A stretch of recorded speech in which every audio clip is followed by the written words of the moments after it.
Hey everybody, it's Rajesh here. And Tane here. Welcome to our podcast, Baskets of Knowledge, Chats with a Difference. In our podcast, we invite guests from around the country and around the world to talk about how they got to where they're at the moment. It's about a journey, it's about an experience, it's about their life. Kia ora koutou, everybody. Welcome to another episode of Baskets of Knowledge. Can you believe it's already December for those of you that are listening in live? For those of you that are listening in a bit later on, well, it's December now in New Zealand. Once again, this week it is just me because the awesome Tane is actually away working on a vineyard because it was raining in New Zealand the other day, so he couldn't do any work, so he's working today. So I'm flying solo, but hey, that's all cool. As always, to our regular listeners, you know that we scour the country and the world to bring people on this podcast we think are awesome, interesting, and fantastic. And we think everyone is awesome, interesting, and fantastic. But as you know, we don't make money from this podcast, so we can't have everybody in here. But today's guest is someone that I'm really proud, excited, and honored to have on here. She goes by the name of the Māori Millionaire, but we're going to introduce her as Te Kahukura. Welcome to our podcast. Thank you so much for having me. I'm so excited to chat more today, and kia ora to everyone listening into the podcast today. Ko te kahukura aho, and it's so awesome to be here. Thank you. Beautiful, awesome. For people that don't know anything about you, do you want to tell them who you are at the moment and what are you doing at this point in time as you speak today? Yeah, so kia ora I te whānau, ko Te Kahukura Boynton tōku ingoa. Huri tēnei no ngā te kahungunu ngā tūhoi te whakapohia hoki. I'm 20 years old, living in South Waikato. I work for my business, Māori Millionaire. Māori Millionaire is an education platform to help empower whānau Māori to develop their personal finances, investing and entrepreneurship journey. So I run a podcast and a blog and all the different social media platforms to help inspire whānau to take their first step in their personal finance journey. I've also got some workshops that I run around the country, particularly in schools, which is really fun for me because I'm also very young, and so to be with other young people talking about money is a really exciting thing for me to do. But yeah, I was initially at uni at the University of Waikato studying law. I've recently taken a small break to kind of develop my business and kind of really hone in on what's important to me and what I'm going to do with my life, because at the moment I'm like, there's so many things happening, I'm doing so much, and I just want to really decide what I am going to do. So I haven't made that decision yet, but yeah, that's a bit about what I'm up to at the moment and what I do. Yeah, so thank you so much for having me on the podcast. Beautiful. What a great summary. It's a little summary of what you do, and it's really exciting to talk about the things that you do. But we're going to start right at the beginning. Let's talk about that moment in high school when you speak about what you're doing right now, working in high schools about educating young people about money. But your own journey is a little bit different. Your journey is totally different. When you're in high school, money was not something in your life. So let's talk about that upbringing. So you grew up in rural New Zealand in a small place called Tokorua. For those that don't know anything about New Zealand, it's a very, very small place which doesn't have a lot of positiveness going around it, according to the media. But it's a great, beautiful place. I've been through it. I think it's a fantastic place. But living there is a whole different story altogether. Let's talk about that for you as we start the podcast. Yeah, so I initially actually grew up in Hawke's Bay, and I went to St. Joseph's Māori Girls College, which is an awesome school. It's a Māori Catholic school.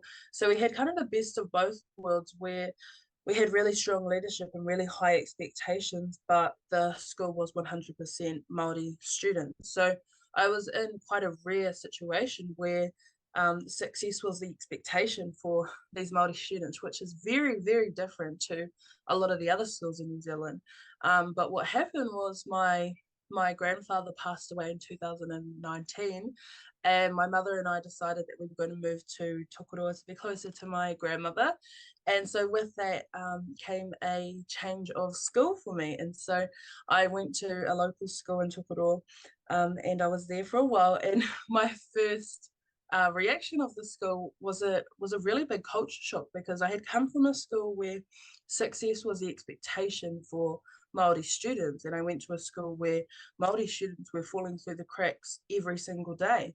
And I was so surprised and really sad to see that I knew that Māori students had the capabilities of succeeding, but within the school they weren't. And so that was really challenging for me. And as a quite a nerdy student with very high expectations within my whānau, I was like, this is really hard. Like, I just want to have fun with my peers, but nobody is really focusing on education or having a long-term view of what they want to do after school. And so I came into a bit of difficulty because my teachers weren't necessarily teaching for the whole time. I felt like my education was not the priority as a student at a school, which was very difficult because I had big dreams and I wanted to do so much, but I felt like I couldn't in that environment. And so I ended up applying to become head girl because I wanted to make changes within the school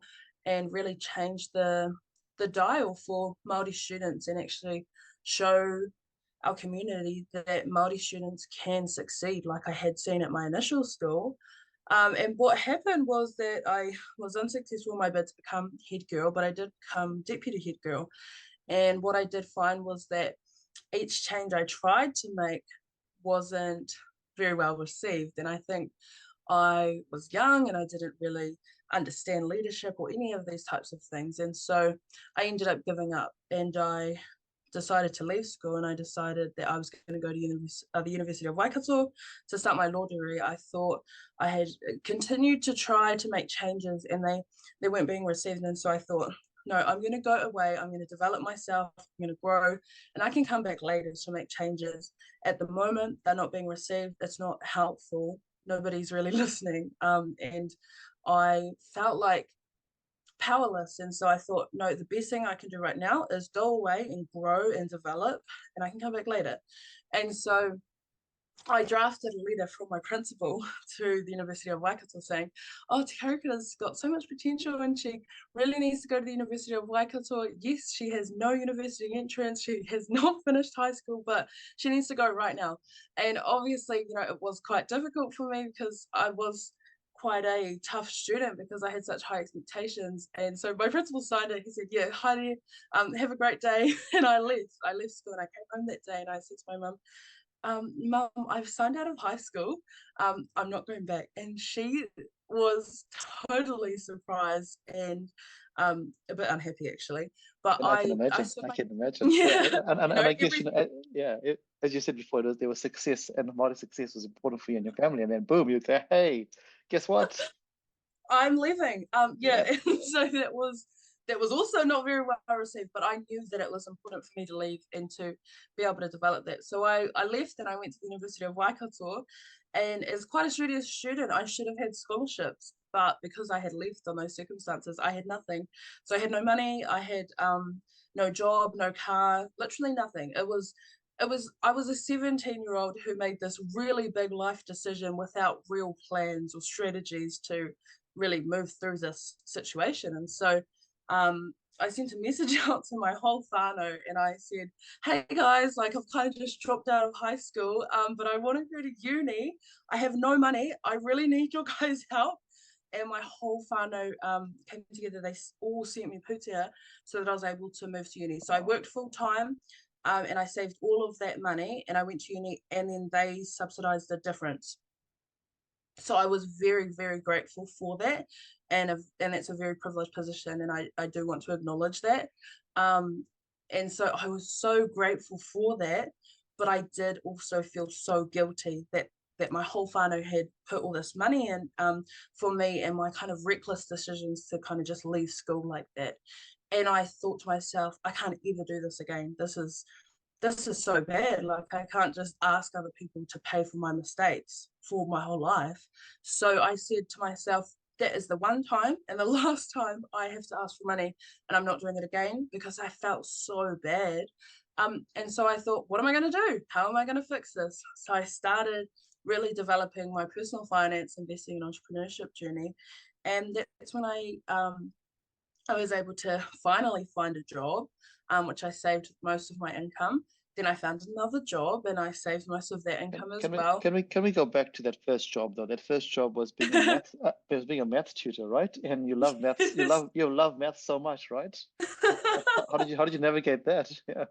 Well, in year 9, actually, I think it must have been year 9 or year 8 or something, I won a maths award at school. So I was like a young teenager. Yeah. By the end of high school, I was atrocious at maths. Like, I'm 20 now, I still don't know my times tables. Maths That's is very, why we have these things, right? There we go. yes, exactly. I am not a math skill at all. And so, but I had that on my CV that I had won a maths award in like year 8. And so this lady gave me a job tutoring maths. She was like, "Are you good at maths?" And I had no money and I had no job. And so I needed a job. So I was like, yeah. Faked it all through, got the job. And I was like, now I'm going to be a maths tutor and I don't even know maths. So I had to go down to the library and I got out like year 7, year 8 maths books, like algebra and trigonometry and all of these things that I totally didn't understand. I retaught myself sitting in my university dorm room, all of these like primary school maths things that I could go and tutor these kids. I actually remember one time one of the kids corrected me, like one of the things I was doing, and they were like, "Hey, that's actually right." And I was like, "Wow, like I'm actually terrible at maths," but that was my first job. Um, yeah, and I continued to save my money through that job, my next job, and I built my first emergency fund of $1,000. And that was kind of step one of my personal finance journey. And that was when I kind of thought, hey, I've kind of like remove myself from being broke and having to ask for money, and now I've got an emergency fund, and now I'm on a pathway to being able to be in a better financial situation. Definitely not there right now. Like I literally have $1,000. That's not like significant given a whole life, but that was my first step. And so I was like, hey, other people want to know how to like get stop being broke as well. Why don't I start a business to be able to help other people do this as well? And that was when Māori Millionaire was born. What a crazy, awesome story. Before we even talk about that, then let's go a little back a little bit. So where did this entrepreneurship spirit come from, though? Has anyone in your whānau been as an entrepreneur, or is this something that you're like, whoa, you read a podcast or saw people around, inspired by the people? Yeah, where did that spark come from? Yeah, I've definitely had a lot of inspiring people around me, and my brother studied economics at uni, so he's been a big influence in my life. My mum started a business when I was young. There's been a lot of people kind of have a finance mind around me. My grandfather was a property investor, so all of these things. But what I did find was that growing up, I saw my mum and my other aunties and uncles working really, really hard. I saw everyone working hard, but I didn't see big financial results from that hard work. Yeah. And so as a young person, I was like, this doesn't make sense. Like, how can you be working so hard? And my mum keeps on telling me, like, work hard, get a good job, and then you'll end up, doing well. I didn't understand why everyone was working so hard, but there wasn't anything significant to, show for the hard work. And so I thought, what is the issue here? And I started reading books as a young person. So my mum was quite alternative and raising me. I wasn't allowed to watch TV during the school week. It was like only in the weekend. So she was always like, if you're bored, go read a book. So I started reading money books as a young Wow. girl. I read Rich Dad Poor Dad when I was like 8. And through reading that, I was like, money grows on trees. Like money literally grows, but because we don't know how to grow it, this is why we're working so hard and we don't have much money. And so that was definitely like a something in the back of my mind through my whole upbringing. And then when I got to uni and I like had no money, it was like, this is what it is about. Like I got it. I understood personal finance then and I understood investing then, but still I was in a position where I had no money. So, we have all of these inequities and outcomes, and I understood the method to working through it, but I didn't have the resources to be able to do that. So yeah, that was kind of where it started. Oh, crazy awesome. But I love the parallel that your mum didn't let you watch TV. So being at St. Joe's was a breeze then, right? Because St. Joe's is pretty strict with the way they rule their little education system. Yes, it's very strict there. So it was easy for me to adjust because my mum was strict as well. Yeah, it's really fun. I meet lots of young Wahine that have been to St. Joe's, and they're like, they've moved from mainstream schools to St. Joe's, and like, oh my goodness. And then those that move like yourself from St. Joe's to mainstream, and they go, oh my goodness, for the different reasons. So for you, Yeah, like, exactly. oh, this is great. So I'm guessing which is why your local high school was a big difference for you because double whammy of change there. And and and and as you were navigating the new high school you went to, what are the other things that you observed as a young person come from a place that was basically Maori immersion essentially to a place that is mainstream? How did you navigate that as a young person that is very strong in your Maori culture? I definitely made a lot of mistakes as a young person at high school that I don't necessarily regret. I think that it's part of a journey, but I think I fell into um, really just trying to fit in with my peers and doing as they were. So I was partying and I was doing all the things that other students were Which is doing. which is what 17-year-olds do, right? As a young person, that's just normal, right? That's what we do. Yes, yes, definitely. And I think that one of the things about moving from, two very diverse schools was that at St. Joe's, it was a boarding school. And so we didn't really have the opportunity to go to parties or anything. And so at a new school, I, my eyes just widened and I was like, wow, like we can do all of these fun things. This is amazing.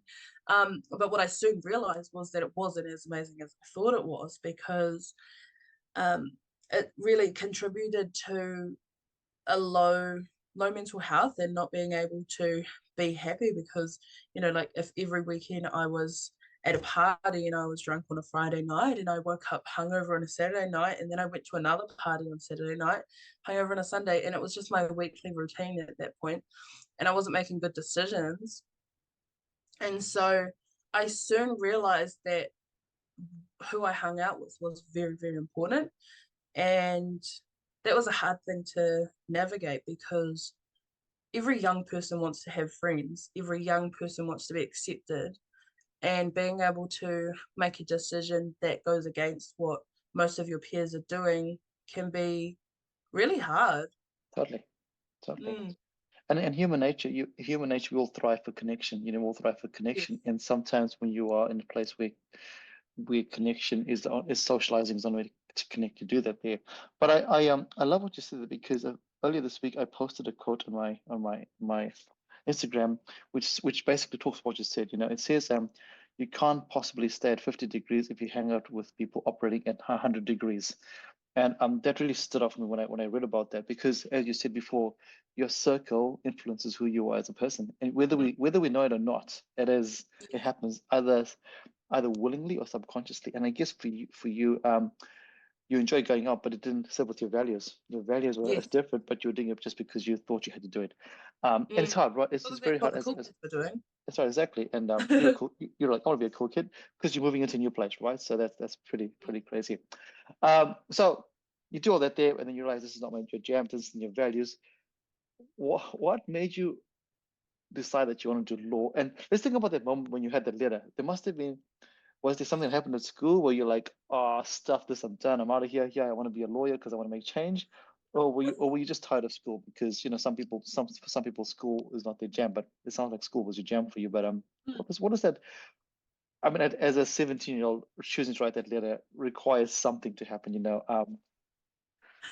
Yeah, I think I have a low tolerance for a lot of things. I Authority is something that really struggle with when I don't see it being used in a positive way. And so I am very fierce, and I think that comes from my great grandmother, my Nanny May, who stood up for anything that she thought was important. And that really ran down to me because I wasn't willing to budge. And if I thought something was wrong, I believed that the young students at my school who all they wanted was to succeed, they deserved to have a voice who stood up for them. And I tried to be able to advocate for these students. And when I don't think that it's important to go specific into details, but when I tried to, it wasn't accepted, and it was kind of seen as I was wrong for what I thought, that Māori students deserve to have equal access to education. And so that was when I was like, you guys are not moving. This is not helpful. Like, me being here and fighting this battle isn't moving anywhere. And I was like, I can't keep fighting a battle that isn't changing. And so that was really hard for me, because I believed that these young students deserve to have an advocate. And if I were to leave, there weren't many other Māori advocates within our school. I felt really guilty for these students, but I had to keep on telling myself that no, I was going away to develop so that I could come back later as a stronger person and be able to contribute to my community in a different way, which is what I have been able to do, I think. But I think the biggest thing for me was that I saw how big the consequences were of Māori students not being able to succeed. I had very valid solutions for those. And I heard other leaders in our community say that this was important for them too, but I didn't see any actions come from that. So I heard a lot of talk that, oh, we want to improve achievement and we want to increase education in our school. But when there were very valid solutions put forth, they weren't even used. And so I thought it was like, this is crazy. Like, you guys keep on saying that you want everyone in our school to succeed and to do well. But when I suggest that perhaps a teacher shouldn't play on their phone during class and instead in the whole Yeah. class Yeah. teaching us, Yeah. that I was wrong for judging the teacher, I Yeah. thought that was just crazy. And I was like, there's nothing I can do further than this. I've tried my best.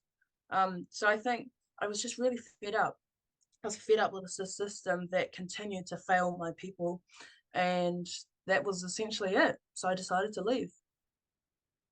Crazy. And I love what I love about that, talk is cheap. Everyone has talk, but it's action Yeah, that actually, even if you make a mistake with the action, it doesn't actually matter. But some exactly. action is better than no action. And yeah, which is beautifully said there. But why law? Why did you pick law? Why out of Oh, all everything you're like, oh, okay, well, I'm going to do law? Is that because you're like, this is the way I can get service some rights, or gets why law? that's a fantastic question, actually. And if anyone went to school with me, they would know that almost every single week I came to school with a different idea of what I wanted to do when I finished school. So there was a point I was like, I want to be a nurse, I want to be a doctor, I want to be a surgeon, I want to be the prime minister. At one point, I told my friends that I wanted to be the prime minister. So I had all these crazy ambitious goals of what I wanted to do when I finished school, and law was just the last one that I fell on, and that was essentially it.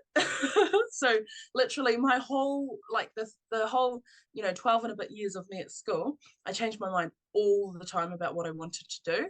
And the last one that I was on was law, and I think I may have applied for like a Bachelor of Arts and a Bachelor of Laws at the University of Waikato or something like that, and law was the one. I must have got accepted to both, but I think, yeah, I chose law over that. And yeah, I did that for 2 years, and I learned a lot. So I haven't finished my law degree. And that's something I'm still deciding about what I'm going to do. I think education is really important.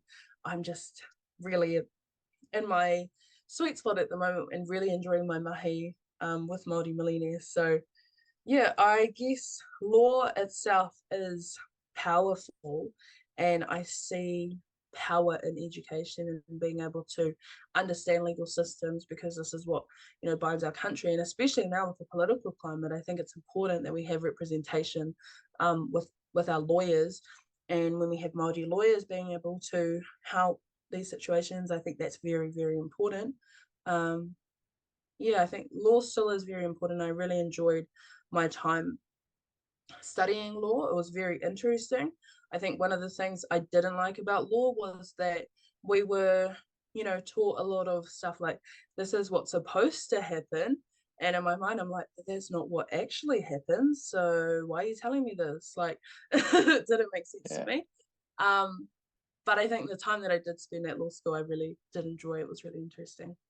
I love what you just said. It's a common thread here. You're like, this is meant to happen, but it's not happening. You're meant to work hard. You're meant to get this, doesn't happen. You're saying this, Yeah. but this has happened. You're saying this, you do this in law, but this doesn't happen. It's crazy how it's crazy if we step back a little bit and think about the world and we go, hey, the textbook says this, but Yeah. I look out the window and it's totally different. What is going on here? There Which is is a pretty crazy. contradiction everywhere. Yeah, exactly. Contradiction, exactly. Totally yin and yang, but there's no yin and no balance. It's crazy. But also, the cool thing for you is you started your law journey. It doesn't mean it's the end of your law journey. You can come back to it later on. I think that's key for anyone that's a younger person listening here is you mentioned that you change your mind almost every day, and that's okay. And I work in a space where people think, oh, it's not okay to change your mind. I think it's the best thing to change your mind. It's the best Mm, thing to change your mind and to go, hey, because as a 17-year-old or 18-year-old, 19-year-old, life is still happening for you. And mm, unfortunately, for a lot of people, they live or work in places in whānau and expectations where by the age of 19, you have to know what your life looks like. But the world mm. is totally different. And we don't need that pressure there. Your brain But isn't even fully developed. totally, At, exactly. Yeah. yeah. Even at 40, it's Yeah. just for some people. But one thing that you're extremely positive about it stuff today. But there was a point in time when you did leave school and you're obviously you said your mom was unhappy with you and your father, even though they came to back you and support you, some people around you would have been like, hey, what have you done here? And Yeah. you would have, you used the word, I read one of your posts where you felt like a failure. And what is that Yeah. like for you? Because that's real. That is a real emotion because Mm, everyone else is doing this here and you decided to go this way here. And yes. how was that for you as a person? Because that's challenging. Mm. It was quite embarrassing, to be honest. And when I was at uni and I was broke, and I remember crying and just being so worried about paying my rent, I thought, what have I done? Like, I've made such a big mistake, and I've done this myself because I had a very privileged, upbringing. I guess my mum was always there for me, supporting me with my education, and I just kind of went, nah, like I wanted to do my own thing. And so when I was at uni and I was broke, I was like, really, you're just sitting in the consequences of your own actions. To go, to like, you had the opportunity to finish school and get a scholarship and go and not have these financial worries that you're having right now. Like, this is only the consequence of your own actions. And so that was really embarrassing for me. And I was, yeah, it really got me down, I think. And I felt like a failure. I felt like I had failed my mum, especially because she had given her whole life, dedicated her whole life to me and my brother, to being able to grow us into cool people. And I thought that I had failed her, and all the other people in my life who had helped me to get to where I was. And that was really, really debilitating, I think. The moment that I realized, though, that my own thoughts, my own actions, and my own behaviors were the only way I was going to get out of this situation was a very powerful moment. And I realized that I had the power to do whatever I wanted to do in this life. If I wanted to get myself out of being broke, I was the only person that could do that. No one was coming to save me. No one was going to offer to save me. It was something I had to do by myself. And so I think anyone that's been in that very, very low point of really deep depression and thinking that, you didn't want to be here, but then being able to overcome that and go, actually, I deserve to be here and I can overcome this. Yeah, that was really powerful, I think, but it didn't come without a lot of struggle in my mind. Yeah, and I'm glad you mentioned that because everyone just sees the bright shiny lights and how everything's looking Mm, amazing, but behind the bright shiny lights, there's a lot of ups and downs. There's actually yeah. a lot of downs before the ups actually Yeah, a happen, lot of right? downs. Let's be honest, right? And what I liked about what you've said is something that I really resonate with is emotions. We all have emotions. And for you, in that point in time, your emotion was dictated by what other people thought success was. Yes. you know and again, I'm gonna this is terrible, and I don't normally do this here, but I'm loving your messaging, because earlier this week I posted another post, and in it I said, it's not our emotions that dictate our lives, but it's the beliefs we have about emotions. And Yes. the reason why I like that one there is because our beliefs are dictated by those around us unless we actually become aware. And for you, that's what happened, right? Mm, You had all these people saying this here, and then they made you feel like a failure, but actually your beliefs were totally different.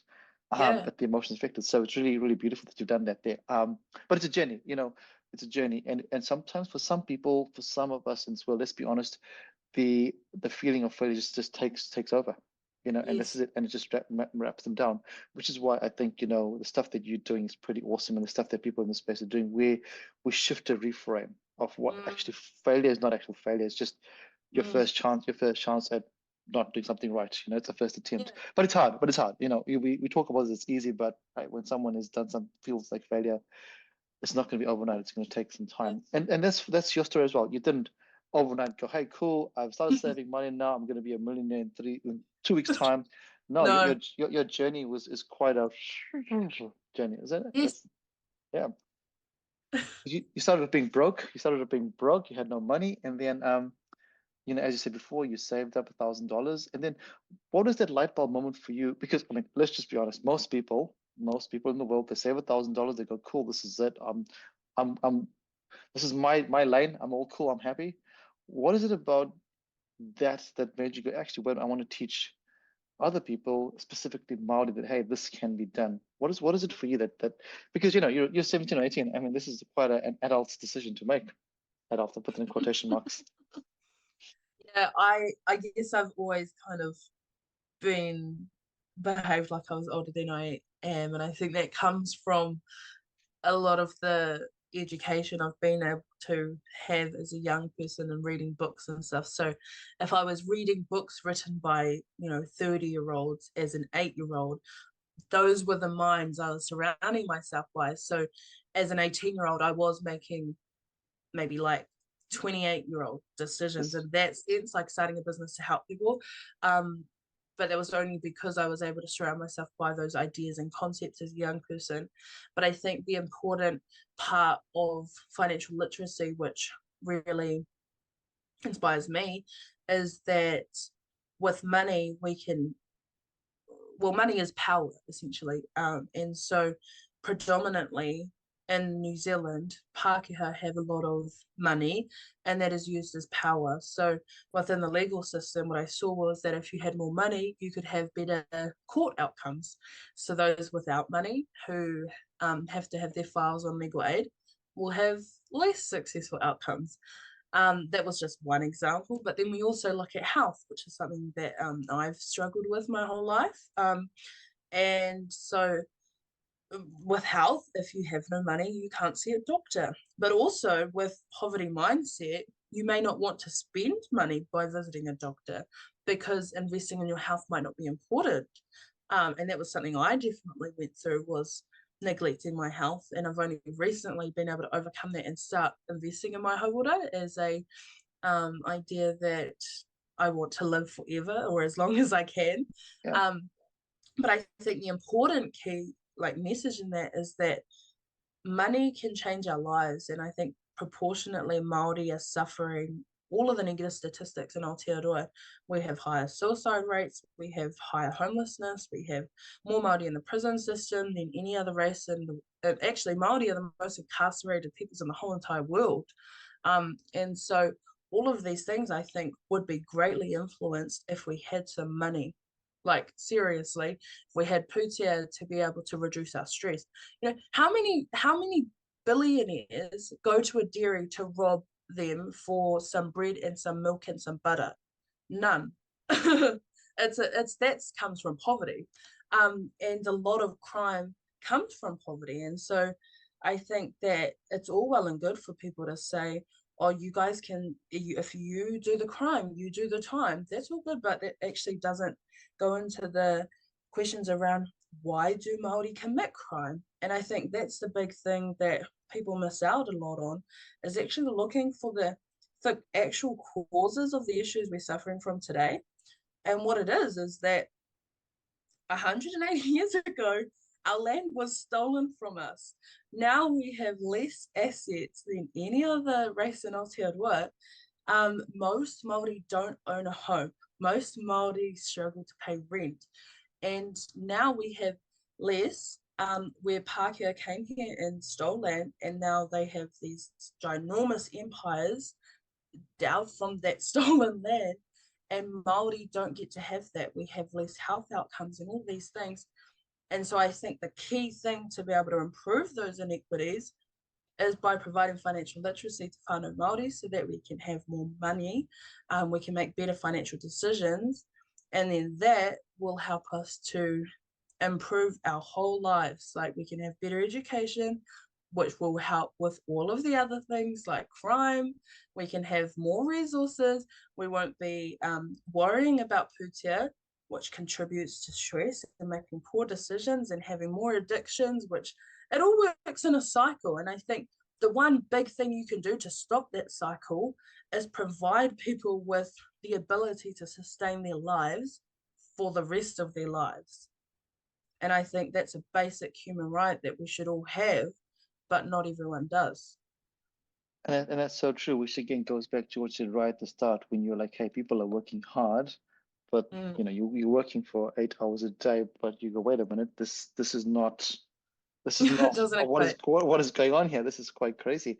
And also, as there's so much historical context to, for Maori and what's happened with Maori, and I guess if we take it to most indigenous cultures around the world, if we live here in Aotearoa and we go, right, cool, this isn't. But if we go to Africa, to Asia, to anywhere in the world, anywhere there's indigenous cultures that have been displaced, the same thing. But also, I mean, I also think what has happened when the displacement has happened, there's been a mindset shift where we have all grown up, or we have grown up that having money is bad.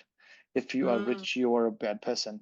If you are rich, therefore you must have done something bad to get there. You're an evil person. And it's only as you read books and you learn about stuff. Actually, wait a minute.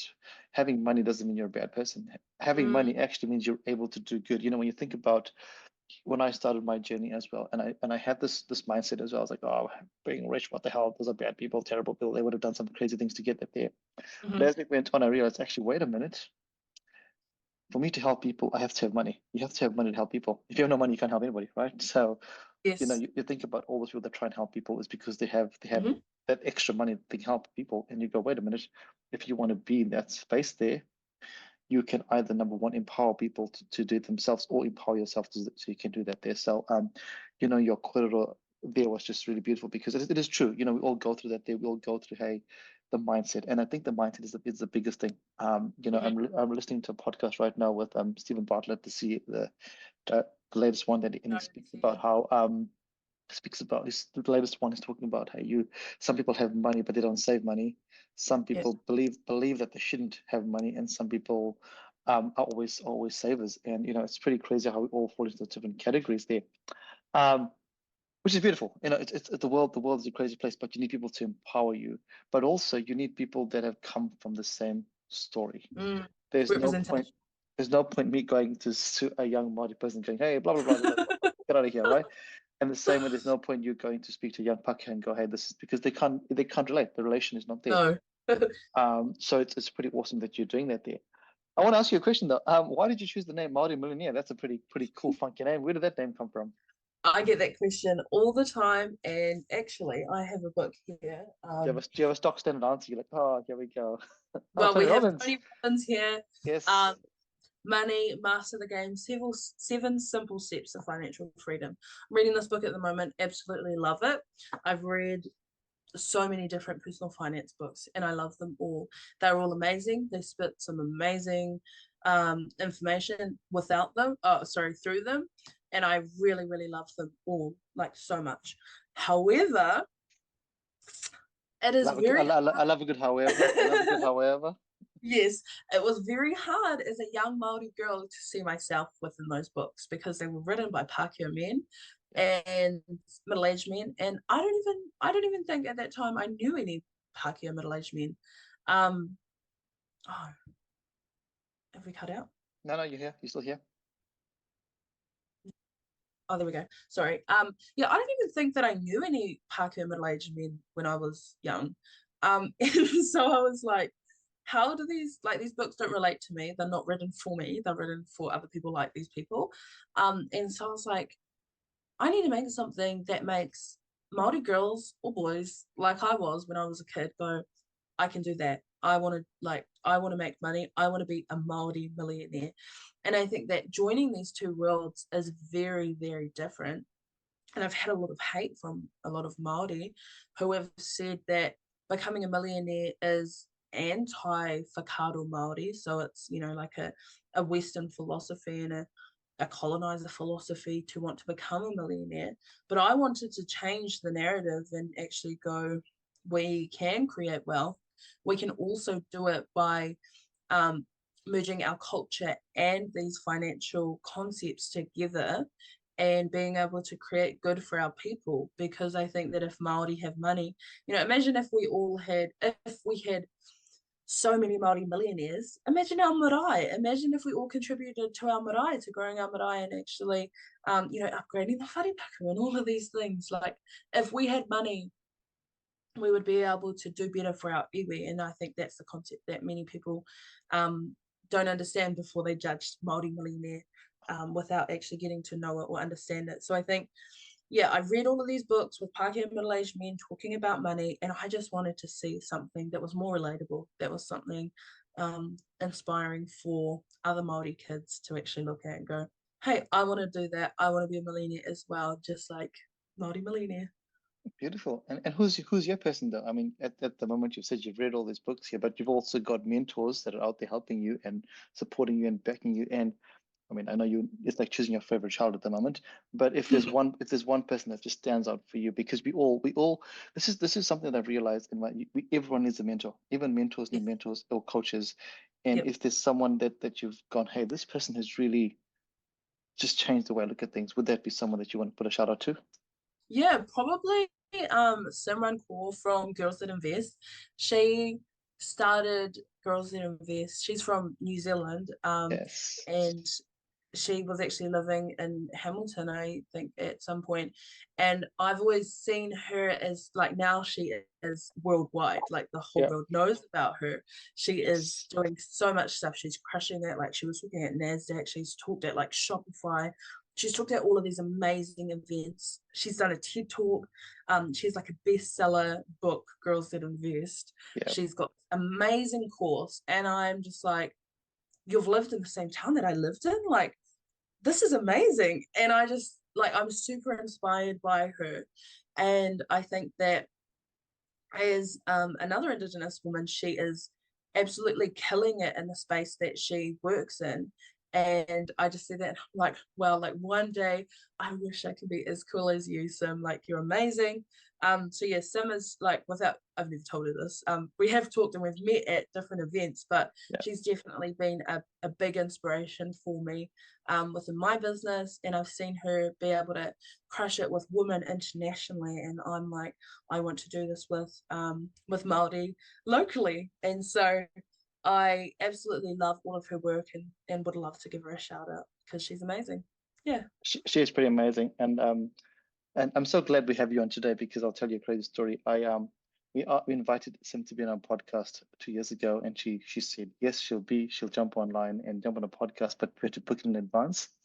And in the time between when we invited her to the time when she was jump on, she became so crazy famous. She was like, actually can't come on anymore because I am all the place. I was like, oh no. But anyway, so just missed out. just missed out. So I'm glad we've got you now, because I'm sure in a year's time you'll be like, actually, you got to book me in 6 months in advance. So I have such full faith in that happening with you. So it's really awesome that you have her. And the cool thing for you is, as you said before, it's someone from New Zealand, someone that is a young wahine, someone that is Indigenous, that you go, hey, wait a minute, if they can crush globally, and she's brown. Like, I love that. I love that we can have that representation. And one of the things I've heard her talk about, I can't remember where, but I think she was an optometrist, and she talked about how if you want to bring like healthcare to, say, like Indian communities, you would bring like an Indian doctor to those Indian communities,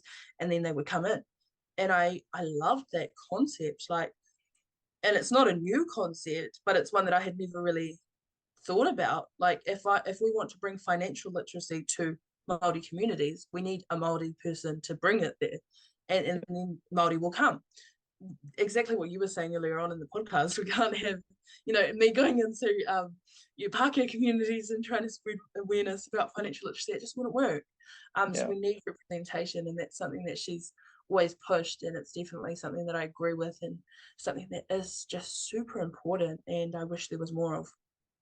Yeah, I mean, I'm gonna use an opportunity to also do two more shout outs to young Wahine in the space yet. And I think another person that is really awesome is Kendall Fruitley with Banker. I don't know if you've ever met her, but she's Yes. Māori and she's also done some really cool things. The reason why I think it's important for us to raise these is because this is from small town New Zealand and they're having a global impact, which is really, it's pretty crazy, coming from where we are. And the other person is obviously the awesome girl boss, Oh, Rhonda. yes.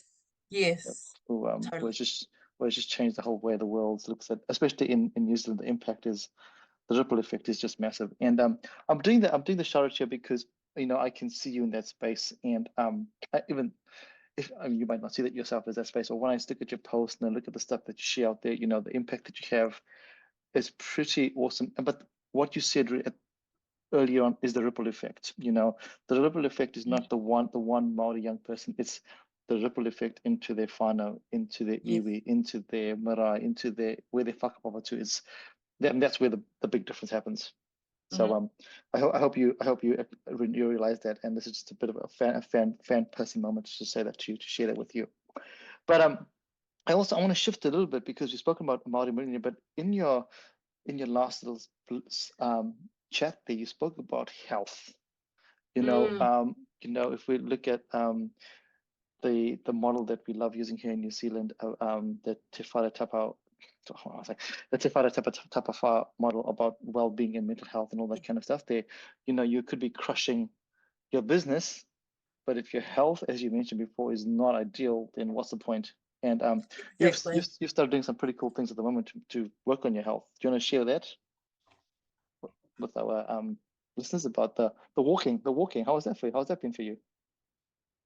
It has been absolutely life-changing. I think I made a bit of a decision at the start of the year that this year I would pursue my hauora and really prioritize that.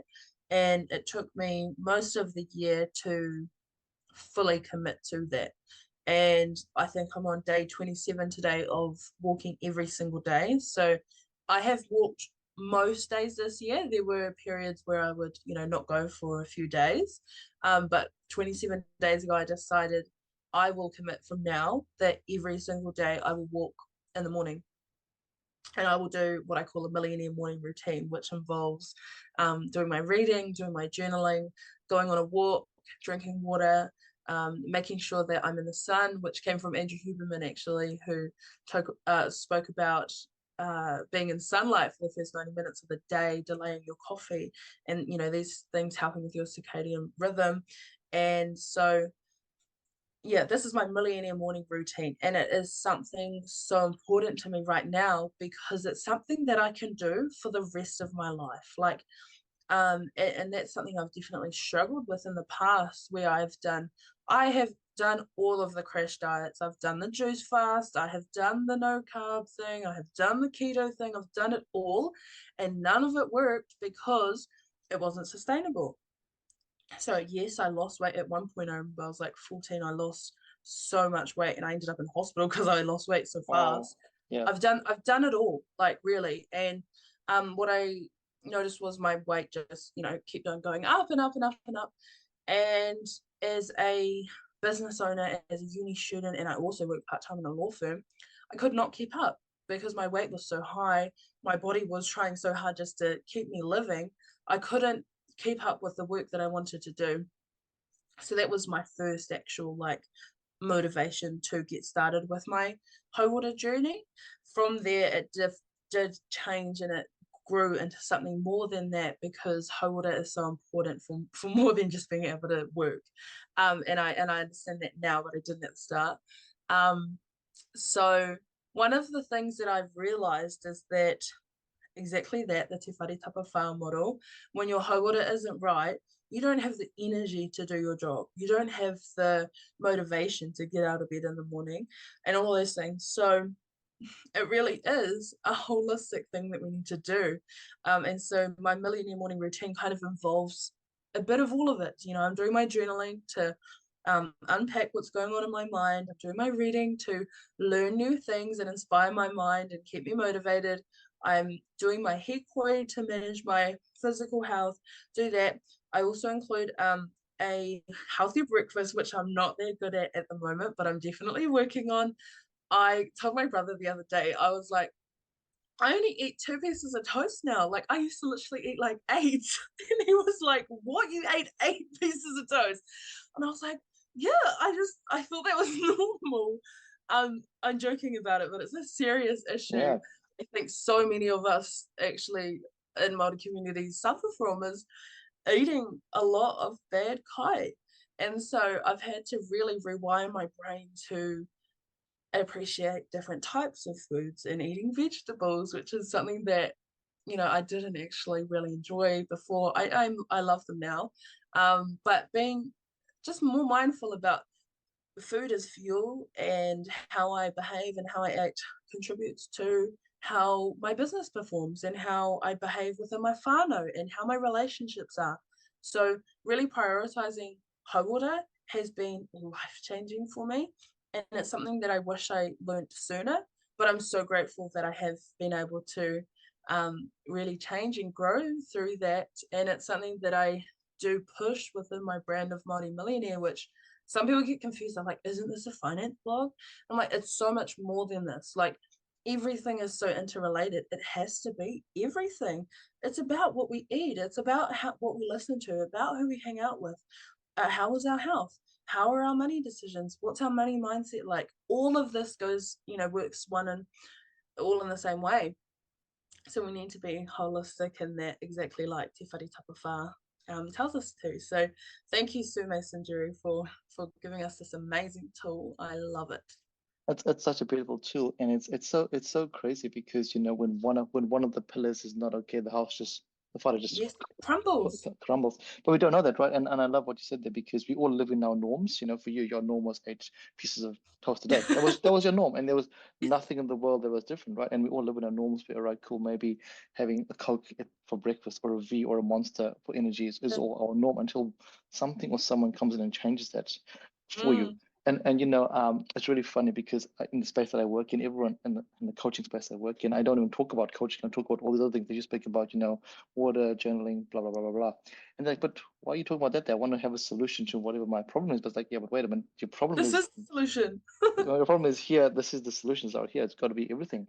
But also I think what I love about what you've just said before about the walking, it doesn't matter whether it's 5 minutes or 2 minutes or 20 Yes, minutes.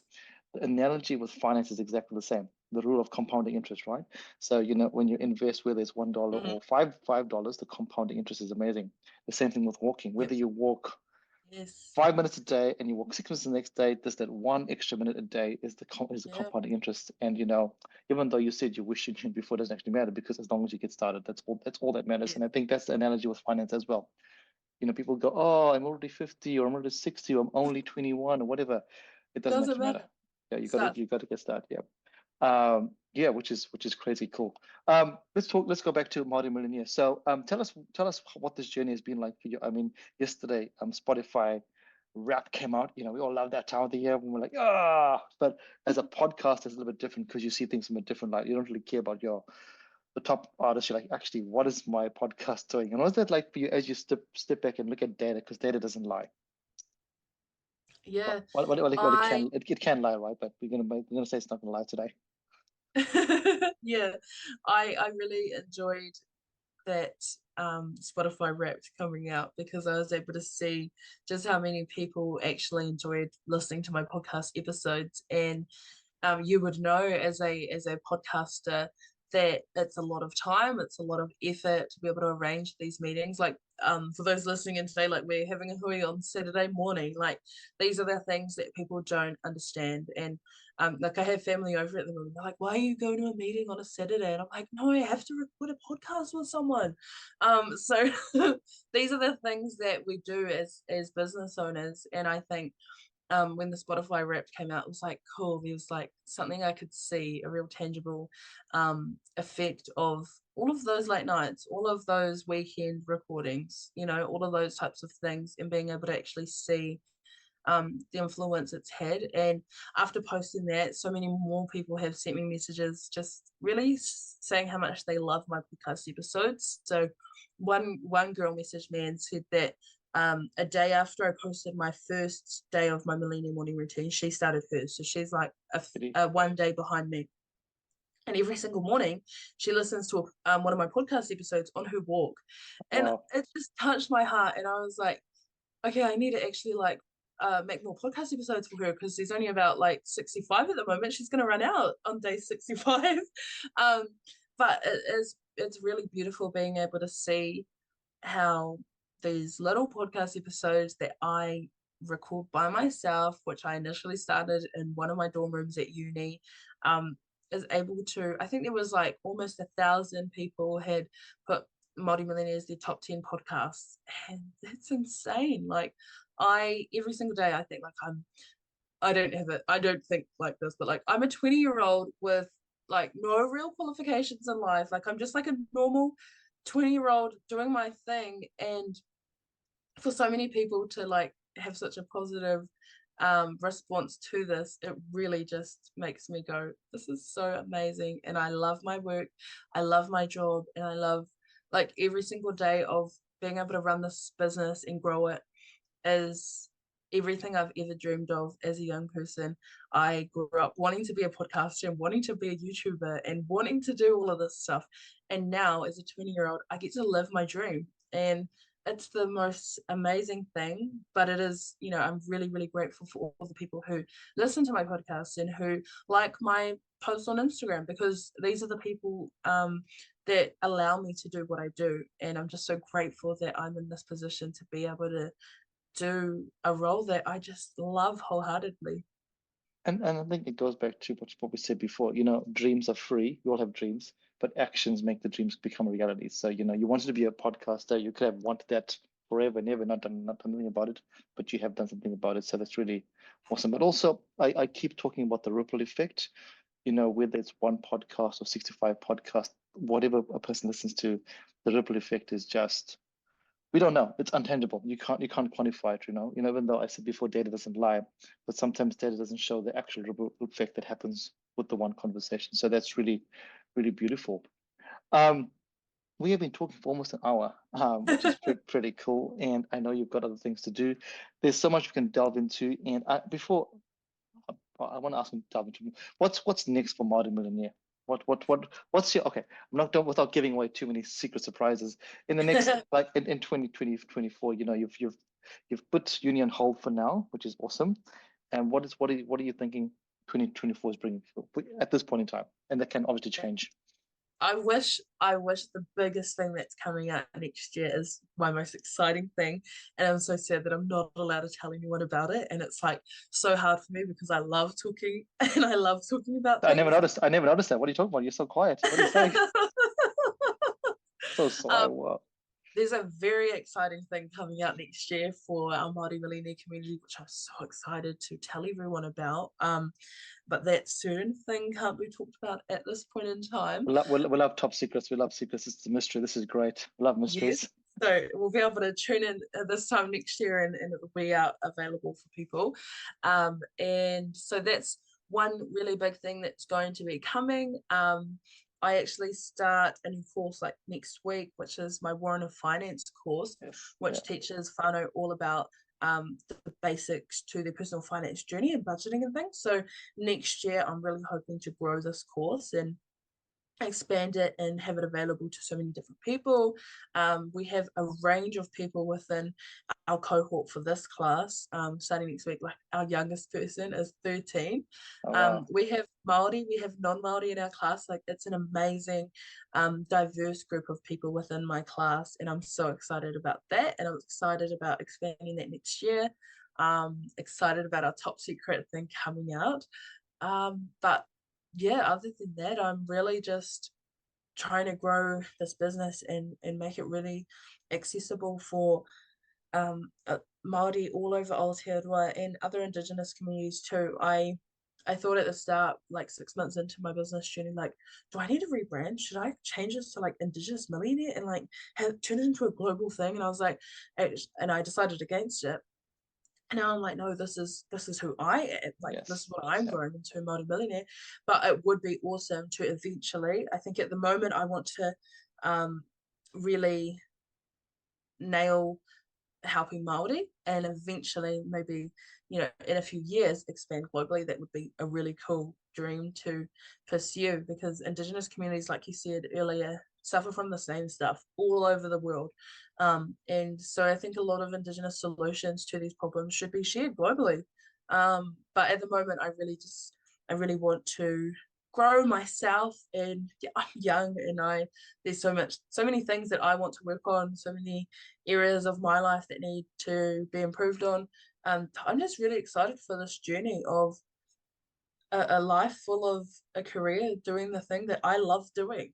So yeah, I'm really excited for next year. I'm really excited for the next few years and seeing where this journey takes me. But quite honestly, don't really know where it is going at this point.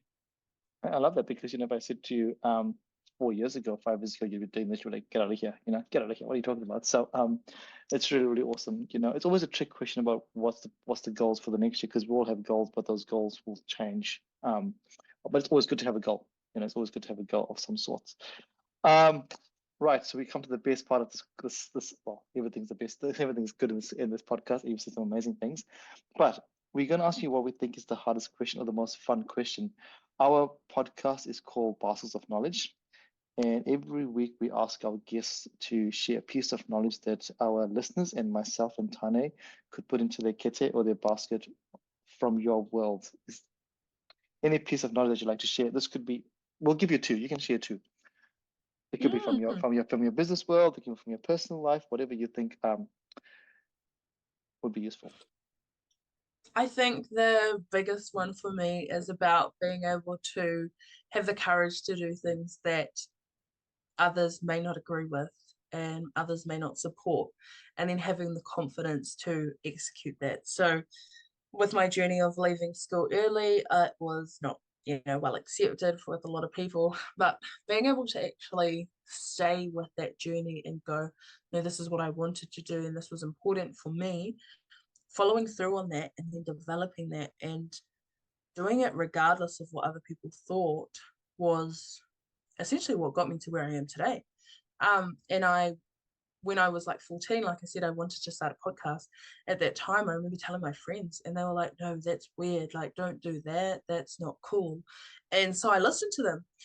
What I wish I had done was had the courage to do it anyways, because people will come, people will go, but you are the only person that will stay in your life forever. You are the only person that will take you to bed every single night for the rest of your life. And so we need to just be unapologetic about what is important to us and live our lives like that. I hear so many people go, I wish I had done this, but I was scared of this. It's like, at the end of the day, at the end of your life, do you want to have regrets, or do you want to go, I did everything that I wanted to do? And so these are the decisions we make every single day. So that's my biggest one, is having the courage and the confidence to do what you want to do. And that's so true. We see that whether you're a 14-year-old or a 60-year-old, to go against the grain of society, to go against the grain of what our beliefs and our our subconscious chatter that we have is pretty crazy. And what's the worst that could happen? If you fail, that's cool. At least you could have cool, I failed, but you haven't really failed. There's no such thing as failure. You just learn. You just learn and go, right, cool.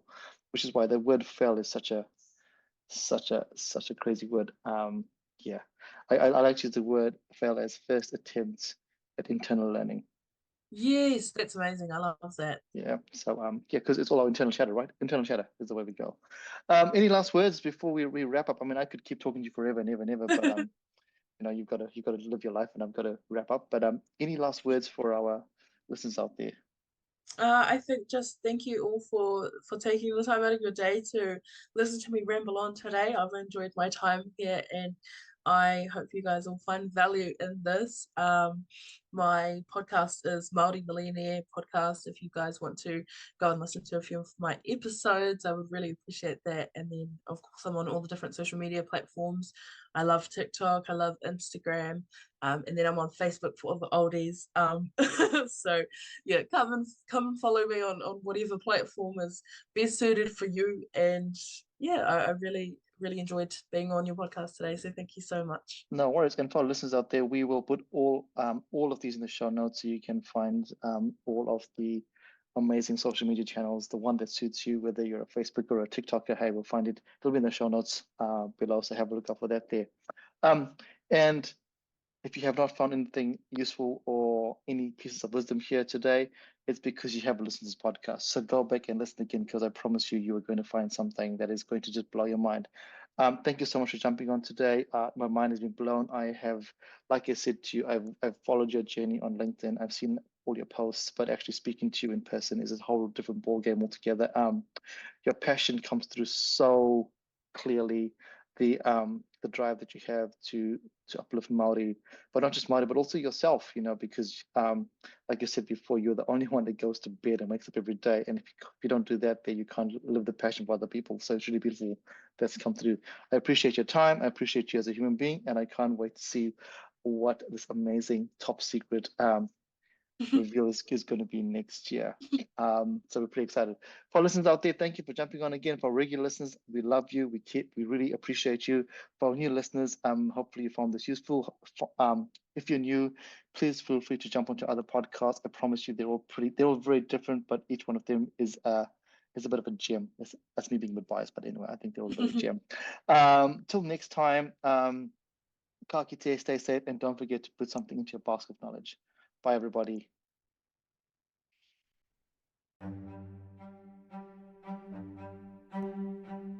Thank you for listening to Baskets of Knowledge.